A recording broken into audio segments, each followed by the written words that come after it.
कल हमने इसके उदाहरण सारे कर लिए थे। आज हम इसकी प्रश्नावली के प्रश्न करेंगे। अब जैसे ये प्रश्न है, आपकी किताब का ही प्रश्न है और इसको अपन करते हैं सॉल्व, आपको बताते हैं। आकृति 6.13 यानी ये आकृति के नंबर हैं, ये पागती दे रखी है साइड में, ये आकृति है और ये कह रहा है कि ए बी और सी डी ओ पर प्रतिच्छेद करती है, मतलब एक दूसरे को ओ पर कट करती है।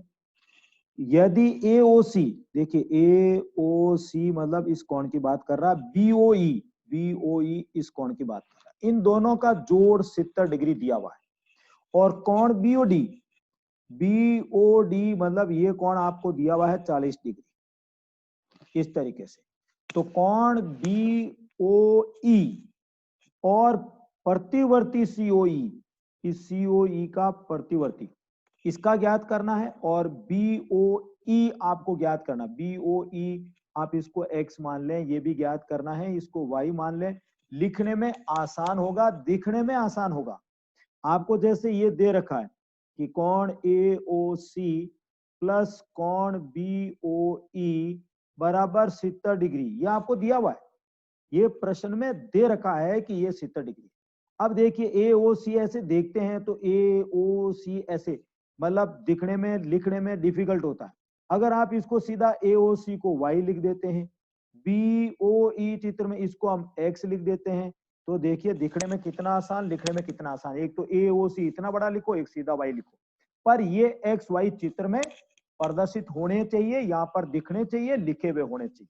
इसलिए ये शॉर्ट में लिखना कोण को बड़ा आसान होता है, कोण को इतना बड़ा नहीं लिखें, शॉर्ट में लिखें। अब देखिए यहाँ पर ये एक आपको दिया हुआ है, समीकरण नंबर 1 हो गया।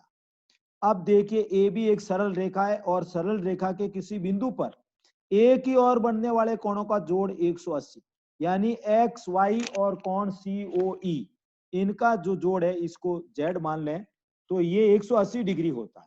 यानी एक्स वाई और Z इनको मिला करके 180 डिग्री। कारण क्या होगा, ए बी एक रेखा है, उसके एक ही बिंदु पर एक ही ओर बनने वाले सभी कोणों का जोड़ 180 डिग्री होता है। ये रेखा पर किसी एक बिंदु पर एक ही और बनने वाले कोणों का योग 180 डिग्री होता है। ये कारण है इसका, और कुछ भी नहीं है। तो कारण आपको मालूम होना चाहिए क्या कारण है। अब देखिए इस समीकरण को अच्छे से, ये जो समीकरण लिखा है x प्लस वाई का मान आपको मालूम है समीकरण 1 में x प्लस वाई 70 है। तो इस x और y की जो जोड़ है इसकी जगह मैं 70 लिख दूंगा और ये z ऐसे के ऐसे रहेगा। अब ये 70, ये समीकरण बन गई, इसको राइट हैंड में भेज देंगे। 180 और माइनस 70, जब राइट हैंड में जाएगा निशान बदल जाएगा, ये प्लस का है तो माइनस हो जाएगा। और z बराबर 110 डिग्री। z का मतलब COE, ये हो गया कोण COE। पर ये आपको ज्ञात नहीं करना है, आपको COE, ये देखिए प्रतिवर्ती COE, तो प्रतिवर्ती निकालना 360 में से घटाना पड़ेगा। प्रतिवर्ती कोण COE, तो आपको 360 में से इसको घटाना पड़ेगा। इसका प्रतिवर्ती का मतलब हो गया कि जो COE आपने लिखा, प्रतिवर्ती का मतलब होता है जो दूसरा कोण बनता है दूसरी तरफ। जैसे एक कोण ये है, इसका प्रतिवर्ती चाहिए तो ये इधर बड़ा होता है। तो दिखती बात है, इस बिंदु पर ये दो कोण बनते हैं, जोड़ 360 होता है, एक बिंदु पर बनने वाले कोणों का जोड़। तो 360 में से ये घटा दो, तो ये घटाओगे तो अपना आप ये वाला बच जाएगा। तो जिसका भी प्रतिवर्ती कोण निकालना उसको 360 में से घटाएंगे। अब घटाएंगे तो पीछे रह जाएगा 270, 250, 250 डिग्री। तो एक उत्तर ये हो गया। दूसरा BOE चाहिए, BOE। अब देखिए साहब Z का मान तो हमें मालूम है, अब Z का मालूम है तो आप ये CD एक सरल रेखा है, अब CD सरल रेखा है तो इसके एक और बनने वाले कोणों का जोड़ वापिस 180 ऐसे लिखेंगे। ये z प्लस एक्स प्लस 40 बराबर 180 डिग्री। वापिस वो का वो कारण यहां पर आ जाएगा। सी डी एक सरल रेखा है, ये सरल रेखा, और ये का ये जो ऊपर लिखा हुआ है ना, ये 180 डिग्री योग होता है, वो का वो लिखना। अब z का मान मालूम है मुझे 110, ये x और ये 40, और ये समीकरण बन गई। अब इसको सरल करना है तो लेफ्ट हैंड में 110 और 140 जुड़ जाएंगे 150, और 150 को राइट हैंड में ले जाएंगे तो ये माइनस के 150 माइनस हो जाएंगे, निशान बदल जाएगा, और घटाएंगे तो ये आएगा 30 डिग्री। और x का मतलब है कोण BOE, BOE यही आपको ज्ञात करना, ये रहा। तो यहाँ पर x की जगह लिख दूंगा कोण BOE, ये दूसरा उत्तर। तो प्रश्न इजी है, प्रश्न भारी नहीं है, थोड़ा सा दिमाग लगा के करेंगे तो बड़े आराम से हो जाएंगे कि भाई ये सरल रेखा तो एक ही और बनने वाला कोणों का जोड़, ये सरल रेखा है CD, तो ये z और x और 40, ये 180, तो ये बड़े आराम से होता है। y का मान आप सीधा लिख सकते हैं 40 डिग्री, सीधा सीधा होता है, ऐसी कोई दिक्कत नहीं है। तो अब देखिए साहब इसका नेक्स्ट, ये दूसरा प्रश्न ऑब्जेक्टिव टाइप ये प्रश्न है। ये चित्र आपको दिया हुआ है, एक्स वाई और एम एन बिंदु ओ पर प्रतिच्छेद करती है, बिल्कुल ठीक है, ये प्रतिच्छेद करती है। और ये देखिए ओ बिंदु पर जो ऐसे आपको ये बना के दिया हुआ है ऐसे, ये इसका मतलब होता है ये कोण 90 डिग्री, ये इसका मतलब है। और आपको दे भी दिया PO बाई 90 डिग्री, नहीं देता है तो इसका मतलब भी 90 डिग्री होता है। तो ये कोण आपको 90 डिग्री दिया हुआ, और ये अनुपात दिया हुआ है A अनुपात B बराबर 2 अनुपात 3। मैंने आपको कहा था जब भी अनुपात होता है तो इसको x से गुणा करते हैं तो हमको वास्तविक संख्या मिलती है, ये वास्तव में नहीं होती है, तो ये आ जाएगा 2x और b बराबर हो जाएगा 3x। ये संख्याएं हो गई हमारे पास। अनुपात कभी भी वास्तव में वास्तविक संख्याएं नहीं होती है कि वास्तव में वो कोण 2 है और ये कोण 3, ऐसा नहीं होता। हो सकता है ये कोण 20 डिग्री हो, ये 30 डिग्री हो सकता है। तो ये इस तरीके से वो पता नहीं होता है, इसलिए हम यहाँ पर x से गुणा करते हैं। अब आप देखिए साहब, आपको ये मालूम है a प्लस बी बराबर 90 डिग्री, क्यों? क्योंकि ये एक्स वाई एक सीधी रेखा है, इस पर ये कोण PO बाई 90 है, तो इधर वाला इनका जोड़ भी 90 ही होगा, ये आपको पता है। अब आप a की जगह 2x लिखेंगे, b की जगह 3x, और ये समीकरण बन गया।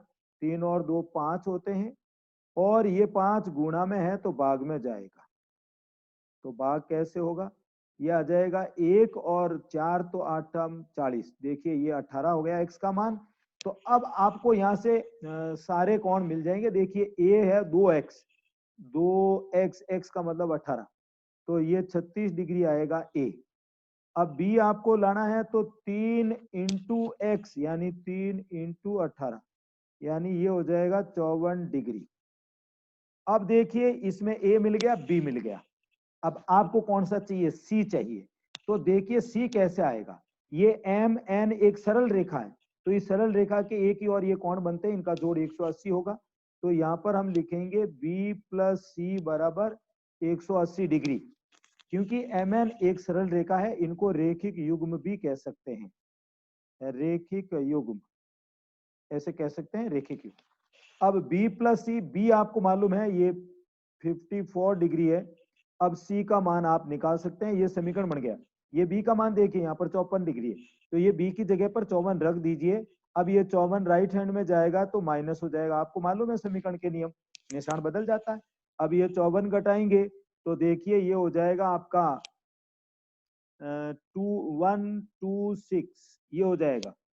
तो ये C मिल गया आपको, और आपसे यही पूछा C का मान, ये देखिए प्रश्न में C का मान ज्ञात कीजिए।